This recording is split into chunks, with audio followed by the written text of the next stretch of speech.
you guys, CT from That's My Entertainment. We've got a great interview coming up for you. We've got Tom Kenny and Mr. Lawrence, two voice actors from Rocko's Modern Life. One of my favorite shows. I'm sure it's one of yours. Come on. I noticed that Nickelodeon is doing a great push for their retro nostalgia stuff. Yeah, because, all the 90s stuff. Yeah, because the group that grew up in the 90s now has money, and we want to spend it on, That's right. on the childhood Well said, yeah. we'll never get And that's back. exactly the only reason this is all happening. Okay, that was going to lead into my next question. Yeah. Without you guys, was we got no show. Yeah. Was this idea for the revival, did it come up independently of this whole push? Was it born of it, in parallel to it? No, it was born what of do you it know? for Okay, sure. yeah. I mean, here's the best way to approach it. We just started a couple of years back. We started doing a couple of live performance stuff with the group, with those guys over there on that side, and it's every time we did it, it sold out. It was like huge, and we just went because we didn't realize there was that many fans. The show wasn't such a huge hit when it came out, so it was kind of. Wow. That's pretty good. Get it over there. Check that out. So we ended up. So we saw that there was more of that people from the, who grew up on it were into it, and we finally got to see that was happening. And then we were thinking about trying to get to do more of this, just appearances. And then out of nowhere, Nickelodeon happened to pop up and say, "Hey, you guys were thinking of doing this and that." And they asked Joe, "Would you want to do Rocko?" And he's like, "I don't know. I'll get back to you." Mm-hmm. Yeah. So he called Martin and Olson and me. We had lunch, and he was like, "So, are you guys interested? Because I don't know. If you guys don't want to do it, then I don't know if I want to do it." And I said, "All right." I said, "Let's just talk about it." So, and we just found that as soon as we took any new technology that wasn't around in the 90s and stuck it next to any of the characters, we had jokes already. It was like it just made up gags by themselves. And so we were like, I guess we should do it, because as we were talking about before, Rocko was always a satire show, sort of poking fun at life, going to going to the DMV or going, to the movies or whatever. And so you don't have to work to, we were just saying before, you could do, 17th century France, whatever problems they had, and stick Filbert, Rocko, and Heifer, and it would still work. It's about the characters. It's about the characters being solid, that they can take anything you throw at them. And I think that's why it was, kind of easy in a way to write this. The characters are so figured out and so strong, and there's so much to talk about now that it was easy for us to make a new Rocko that doesn't feel like a new Rocko. Yeah. Like it's the same show, because this things in the environment that we all know has changed a little bit. Yet it's obviously today. So. And so, Rocko and this character and really this property in general, was it something that's been on the back burner for the past decade, or is it something that you've kind of revisited? I mean, I know you've done the live shows, but Oh, you mean the special? The special itself is what it's being. Well, yeah, I mean, like just the whole revival of it from the live shows going onward. The revival thing just started happening by itself. Yeah. We just Carlos started to say, "Does anybody care about Rocko?" He's going online, and we saw that we were getting a lot of attention. Getting a lot of people saying, "Oh my God, Rocko's my favorite," and so we were like, "Okay, maybe there's more." People out there. I mean, I think Nickelodeon recognized that. Yeah, I mean, when we and the first bit I got of it was on the first SpongeBob movie, which is like 2004. Scarlett Johansson was in it with us, and she came up to me and said, "I just found out you're Filbert," and she's like, "Oh my God," and she doing like this, and she had her friends with her, that were there, and she made me blush. I was just I was so embarrassed, and I said hello, and she's like, "Oh my God." I said, "All right, you're freaking me out." So, but it's just funny how you could see that's the first inkling we got that he was hitting people later, because like I said, the show was it was doing okay, but it wasn't a big hit. So we didn't really know the impact it was making till So none of years you later. have been doing mall signings in the past decade, signing 8x10s of your character. Here and there. opening shoe stores. Yeah. But the special was all about, really was once they said, we're going to try to reboot stuff, so maybe you guys want to do it. We had to figure out whether it was going to be a movie, a bunch of shorts. We weren't sure what to do at first. We even talked about having two I wanted to do 2 separate shows, 2 11 minutes. One about them, about coming back, and then another story. Okay. But it ended up being this sort of long form thing that Nickelodeon has been doing a lot of, and doing more of these like hour-long specials, 2-hour specials. Yeah. Okay. So I think it was when it basically just came down to, do we have ideas for this? Yeah, I guess we do. So, but if it wasn't for Nickelodeon, Nickelodeon wanted this. Oh yeah. But then it was just up to us as to whether or not we had it in us. If we didn't have ideas or didn't have any, didn't think it would work today. Yeah. It would, because we didn't want to make something embarrassing. We were kind of, we're a little worried that we're going to make something everyone's going to go, that's not the old Rocko, Got to both preserve and advance the legacy. Right. Yeah. So I think, I don't know if not only do I think we did it, but I think we've come so close to it that's hard to distinguish. So I saw some of the stuff and I'm just like, wow, I can't tell that from what we did. It's kind of amazing. So, but it shows you how everyone's, even you who weren't on the original one, you had we all have a passion for it on some level, and when you see the characters together again, that was the funniest thing too. Just getting back, we haven't done those voices since except for these little things we went out to do, and we're always amazed at how we fall back into it. It's been a while. The dynamic between the characters. Yeah. Thank you. You guys you guys were recently just talking about how you guys just sort of fell back into things, and the original Rocko series, it was always known on Nickelodeon for being more risque along the lines of Ren and Stimpy. A little more subversive, yeah. Yeah, it would be a little bit more adult, Sure. With some of the jokes, him being the sex line operator. Yep. And all that stuff. For the new special, are you guys going to continue doing a little bit more raunchy humor, toning it down, and, just... No, there's no toning it down. You can't tone these characters. We can't tone it down, no. And if they were toned down, it's not the same show. Yeah, and we wouldn't have wanted to have done it, no. It was about kind of convincing Nickelodeon.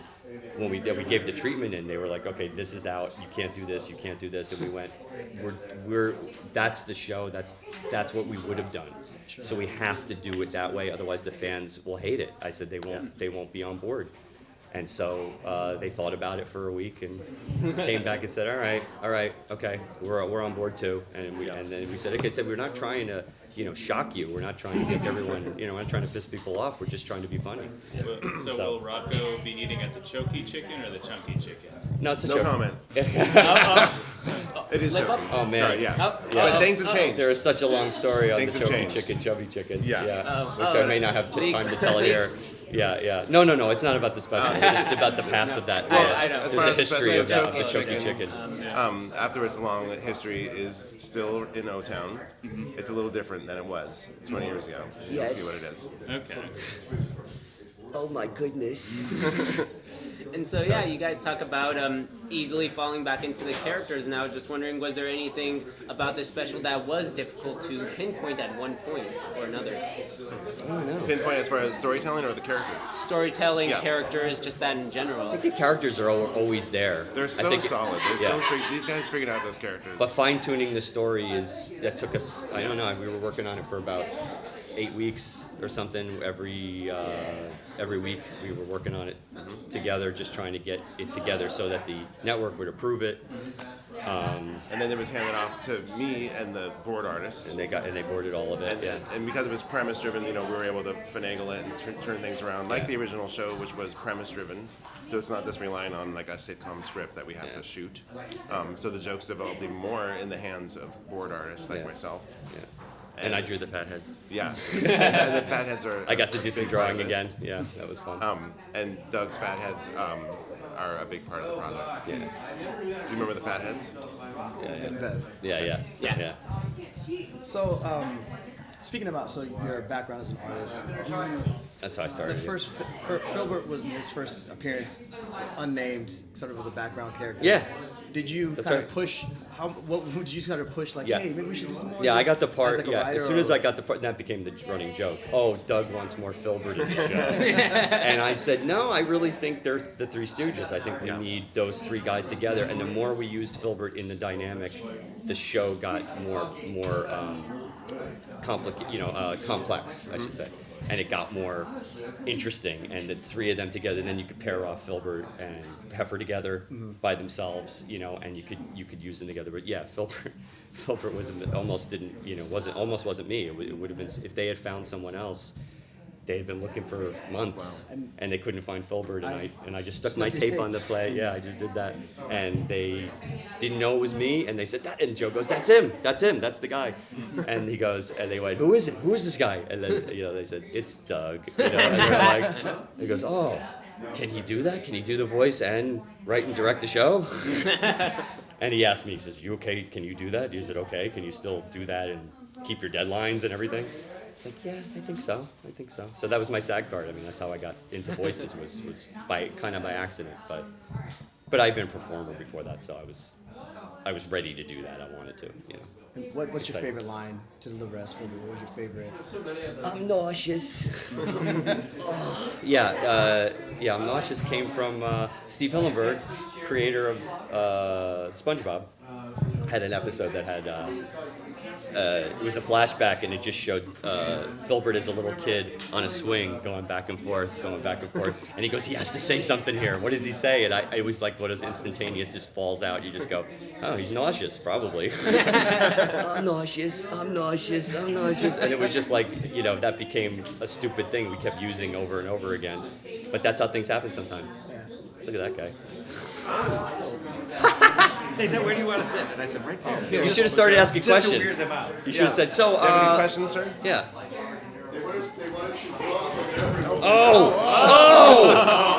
Oh, shit. Oh, no. That'll never heal now. We were talking about Sorry. slapstick comedy earlier. Yeah. So, yeah. Paling I my don't know if that wiener answered the during- question exactly, but yeah. Let me ask you a question. Sure. Leap toads, is that still the high water mark for how far the envelope can be pushed, or will we see something even more extreme or more dancing on the line in the? We're always dancing on the line. Yeah, that was really dancing on the line because even at that time they weren't sure. We were talking about this earlier. Yeah. Standards and practices weren't even sure if that was okay. They had to ask each other, like, can we do this? Because it was all new territory for that network. It wasn't network television. It was cable. So what's acceptable for kids all the way? And they didn't know, and that one was. That one really slipped through. I think they stopped showing that That's one the one a few that years took later. off, right? Yeah. That and the hell ones, and the ones where they go to heck. Right. were also Yeah, pulled yeah, for a those while. disappeared. Yeah. And those are my the, favorites too. and Heifer good. pleasuring himself with a milking machine. That was out. Yeah, you couldn't show that anymore. That's That seems right. to get the most notorious. But that found its way into the DVD set. Yeah. Oh, they're all there. They didn't cut Shout anything. Factory. Yeah. I mean, at the time these episodes came out, we weren't too far removed from parents groups going up in arms for Bart Simpson Right. saying "Eat my shorts." That's right. Absolutely. That was yeah, all the people same time. Forget that, Yeah, it's right. like, yeah, that was huge. All these kind of, but those people have always been around. You know what I mean? Like there were, remember there were like people who thought that Three Stooges. There's like anti-Three violent. Stooges Yeah, activism too when we were violent. kids, or Kids are hitting each other, anti-Popeye. yeah. Can't watch those. What if our children start eating spinach and punching other people? Popeye's not a good example. Yeah. I like the spinach. I don't like the punching, all the hitting. But it's like, they've always been busybody, no fun. Yeah. Yeah. Which is why it's kind of funny now Jag-offs. because our whole point was to be as subversive as we were, and we kept to that. Yeah. So it's going to be interesting to see how it goes over, now. Well, one with thing I'll things say, being more safe than they used to be. like you were talking about Rocko being a satirical show. Yeah. Like Rocko was it was never really about how far you could push. No. Like that was never the mandate. It lent itself wasn't the to no. We point, weren't right? trying hard to. So it wasn't to like a shock bunch people. of it wasn't a bunch of grown-ups sitting around in a room going, "Let's do some dirty jokes that kids won't get." Yeah. But it was Except Choky Chicken. Well, Choky which Chicken. we did as a that gag. was totally done We sent doing it in that. to make fun. We did it to to screw with standards and practices. And we said they're never going to take this, and they didn't get the joke. They didn't get Turkey Chicken. They didn't understand. So next time we saw There was it, supposed to be a red herring that you took it out to buy you another joke. And then eventually people called up and said, hey, they pointed it out. That means masturbation. Yeah, switchboard. Yeah. Yeah, so. We're getting a compliment. Yeah. So maybe there was a little bit of that. Yeah. Sorry. Well, because we were, and But generally, and we no, wanted to. right? We wanted to. You wanted to push things. Push it. We were all. It's comedy. We Pushing wanted is to just push part it. of satire, Yeah. like same as it ever was, Yeah. really. And a lot of us too. I mean, you started in stand up. I started in stand up. Carlos started in stand up. We all came from performing backgrounds. Yeah. Just general Weisenheimer-ness is where we came from. And Joe, obviously, is definitely steeped in that Yeah. oven. Yeah. It's you. And it was unique at that time as someone who's worked on the new project too. Like, it's the only show that I can think of that was on a kids network that has no kids in it. Right. No children walking That's around. really hard to do now. Yeah. So- They don't almost want that. impossible. Everything I pitched that has no kids in it. That's like, what started pass. the Justice League show. Is that they're like, oh, we can't make toys. The kids aren't going to watch this because they don't have someone that they can project onto. Right. But Because He-Man never sold any toys. yeah, that, And I'm sorry, that's a complete lie. That always is such a was. lie, and it's all comes from just marketing, focus group stuff. It's been alive since the 1930s. Yeah. I mean, Yeah. Yeah. how many kids have ever sat around and gone, I want to be Speedy. Right. I don't want to be Flash. I want to be Kid Flash. It's like no. No, Robin I don't want was to watch. lame. Yeah, I don't want to watch Robin was myself lame on when we were television. kids. Doing stuff. Yeah. The kid who got beaten down was the kid who had to play Robin. Yeah. Nobody wants to be the kid. Yeah. Nobody wants to be the point of identification. Yeah. He's never. Yeah. So I think yeah. they're caught up in it too much. That's been They're a thinking long way running too hard thing about where it. the protagonist of every show has Gotta to be be a a kid. 10-year-old kid. It's like, And- no, I'm going to be Aqualad. Yes. That's right. Yeah. Nobody wanted to be Aquaman, let alone Aqualad. It's the worst costume. Rocco's I do want to be Mermaid Man. Yeah. I was gonna say Rocco's Modern Life taught me to hate the DMV full. That's 10 right. years. Yay! That's my episode too. Yeah. DMV is one of the few places where you kind of still do have to go there and wait. Oh yeah, in every line. once in a while. Like Yeah. banking That hasn't and like changed. everything else No, you can no, kind no. of do virtually on your phone. And DMV, they still want you. They still want your ass to show up. and stand in Yeah. line. But that's Making a it. number. That's what the show was in the '90s, and that's what the special is. It's about what pisses us off, what's subversive, what's something that's going to make us, makes us kind of something that really frustrates us. How can we make that funny? What new irritants have Yeah. arisen? And you kind of go over it. You transcend it in a way. When you make it into comedy, it almost doesn't bother you as much anymore. You go, oh, I made a DMV show, Yeah. so the DMV doesn't bother me as much. I punched Cathartic. the DMV in the face a few times. Yeah. Will we get to see O-Town's take on social media? Oh yeah. Oh yes. That seems to be the Yeah. biggest modern Yeah, irritant. yeah. And it was easy because there were so many jokes to be had in everything that we've been watching happen for, hasn't been that long since this is all taken up. Right. If someone ever firebombs at DMV, I'm blaming him. It was They'll that probably Rocko be me. episode. I'd love to firebomb a DMV. So, I have one more question, and that's, what do these characters mean to you? What's the show and all these characters like? What really resonates it with you, and why do you find it so special? Me first? Yeah. Well, on a personal level, Heifer was my first recurring character on the first series.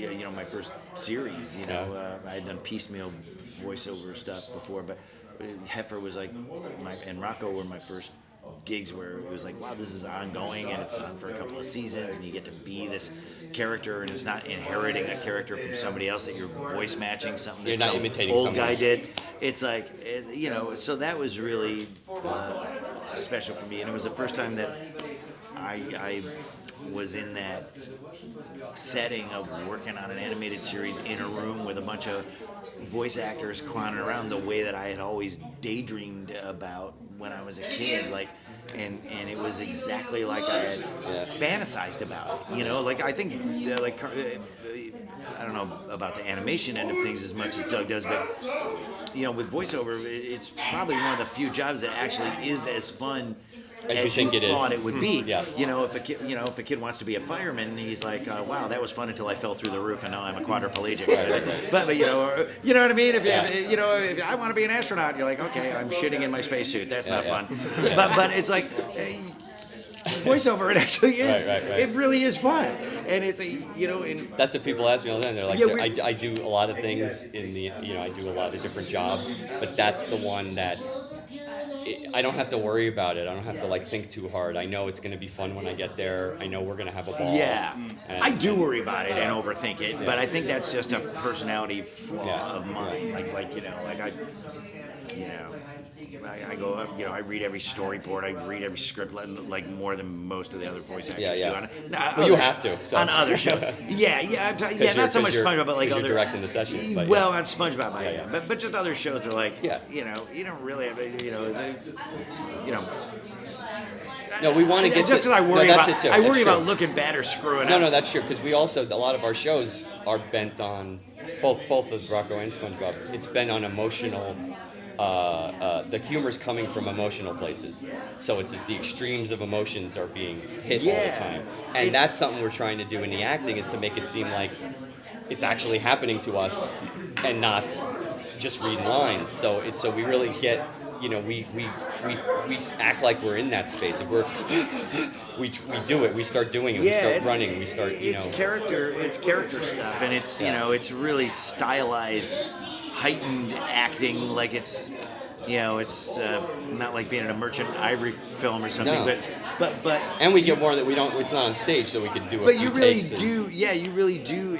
And your job is to inhabit these characters and make them live and breathe, and you can't phone it in. I mean, not that you want to phone it in. Right. You feel like it's almost like this, whether it's Heifer or SpongeBob or whatever, you do feel like there's this, great power comes great responsibility, where it's like, I gotta go balls to the wall every time, because the people that are writing it and storyboarding it and the other actors, they're going balls to the wall every time too. Yeah. So, and you want it to live and breathe, and you want to extract all the humor that you can from it, and not to get too lame-o, pathos, Tears of a Clown comedian, but you also want all the emotion, like Doug was talking about. As extreme as those emotions are, you want to play them like they're real, and like that reality of Bikini Bottom and Plankton and the Krusty Krab and the Chum Bucket really, really does exist. Like, it's not like...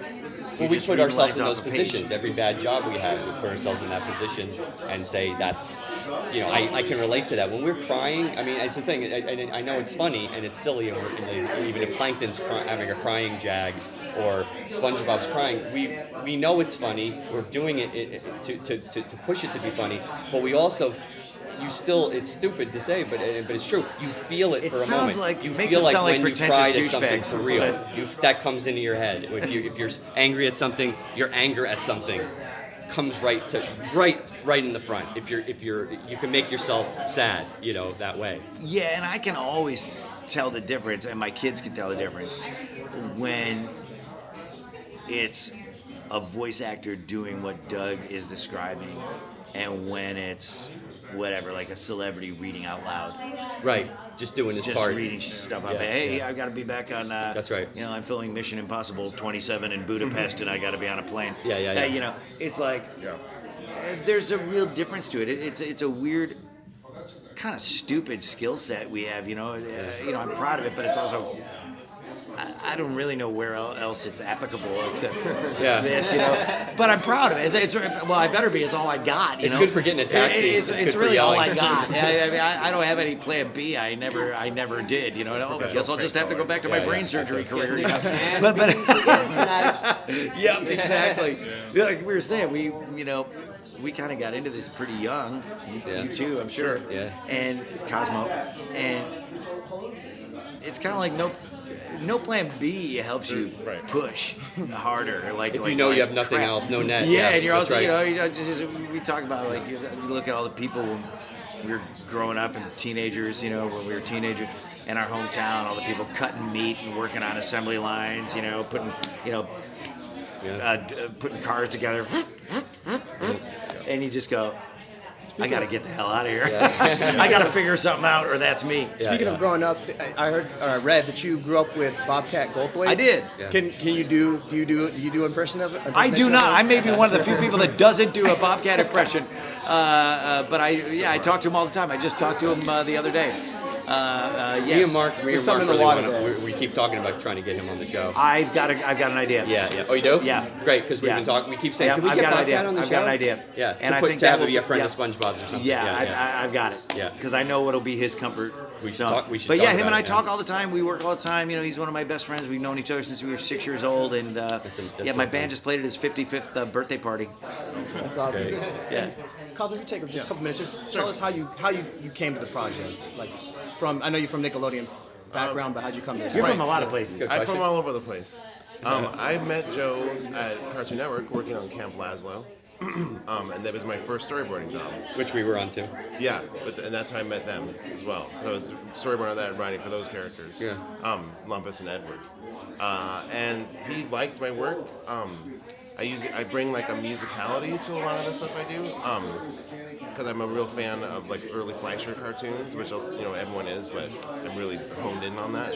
So I wrote a lot of songs for episodes, and I think Joe at first would see the Casio in my office, and he would walk in and go, "No songs, Yeah, no he hates- song, hates no songs." song," and then I'd play it for him, and he would just start laughing and go, "Okay, that's pretty good." So there was a really nice dynamic between us. Yeah. And then I did not work on the original, but I had to absorb the original in a really big way, which I have. So I probably know more about the show than a lot of people in this room. Because you just watched all of it. Because it's Yeah, it's yeah, yeah. right in the foreground of my But head. also, Camp Laszlo in a way was kind of It like was. Rocko's Modern Life, As kids. Like- Earth 2. Yeah. you know Yes, what I mean? yes. Yeah. As kids. Yeah. Yeah. Sure. Is the alternate Earth version of Rocko's Modern Life. Yeah, so, yeah. so you knew the sensibility. I did know the sensibility. Joe's sensibility is in everything he does. Like whether it's just drawings on paper. Like I have so much of him in them. Like his attitude. I love Joe's drawing. I just love Joe's cartooning. For sure. I think we all do. And I feel like Joe is definitely part of coming from a place of cartoon history that I really appreciate and recognize. And, Yeah, I me think too. he likes that I recognize that as well. Yeah. Like I'm not just some idiot. And we've got that going on too, where we love all the Fleischer. Yeah. We're all comic, from the all same, all yeah. the same. Everything all we the love. strip stuff, Yeah. Yeah. No, Tom and Jerry, Bugs Bunny, Yeah. Popeye. And all the newspaper and, stuff. Yeah, all the newspaper strips. stuff. And Mad Magazine, like you said. Yeah. Definitely big time Mad Mad magazine fan. That's just. That's the I don't good know. stuff. I don't know what state of affairs Mad Magazine is in now. I mean, I know it's still out and stuff. It's really- but it's not like it yeah, was. when we were kids, It's it just influence. didn't. It didn't have commercials. It didn't have ads. Yeah. Right, now they have and when we ads. were kids, it was kind of one of the only voices of subversion or subversiveness, whatever you want to say. Like it was kind of one of the only things like that was out there for me. You know what I mean? I- As a first kid growing time up I in the saw it as a 70s, kid- like network TV was like the Brady Bunch and shit. Yeah. You know what I mean? Yeah. Like awful. No, And, my uncle had them, and I wasn't allowed to look at Mad Magazine. And I opened it like this, and it was a Don Martin one about this guy chopping the heads off a fish. Wow. He's in it's one day in a fish market, and this guy's smacking the things, and his boss tells him, "You better hurry up" or whatever. And he takes the fish and molds it into the face of the boss, and then cuts the head off. Great. And it's the first thing I saw, and I thought I was looking at. So you just fell at into Playboy that- magazine. I was like, "What?" So it was like looking at? Jumanji, like the Yeah. magazine came Yeah. alive. So I was and like shit. I was like 5 years old, 6 years old, going, "What is this world? Where does this come from?" And so that's that. I know that planted the seed. Don Martin Yeah. planted the seed for me. Yeah, that stuff. I mean, Great. yeah. Now there's all kinds of subversive stuff around and like Yeah. snarky, whatever, internet-y culture or whatever. It's like, oh brother, that movie's terrible. That sucks. What a Yeah, stupid yeah. show. Yeah, yeah. You know, crappy acting by him, huh? Yeah, But- yeah, But Because everyone has a voice now that can everybody's sort of be got a heard. soapbox. Yeah. You're so Yeah. right, and like Yeah. everybody's opinion matters, you know, which is such a mistake. Yeah. Well, you know, no, your opinion doesn't matter. You know? Keep it to yourself. Yeah, the people whose opinion matters. It's an are illusion. Don It's Martin. an illusion that yeah, it means Don something. Martin's Yeah. opinion matters, or, Yeah, or like yeah, these guys, exactly. these Weisenheimers on Mad Magazine. You know, Somebody accomplished something. yeah, right, Harvey Kurtzman or whatever. Hey, you guys, I hope you enjoyed that interview. Check out the rest of our Comic-Con footage. And don't forget to like and subscribe. That's my entertainment. What's yours? Hey, it's Tom Kenny, the voice of Heifer on Rocko's Modern Life. And also SpongeBob on SpongeBob. And I'm Mr. Lawrence. I'm the voice of Filbert. Hi. And Plankton, I'll kill you. What's left to say except that's my entertainment. that's my entertainment too. What's yours? What's yours? I was waiting for you to do the what's I was yours. too, and I'm not going to. It's not going to happen. I'm too hungry.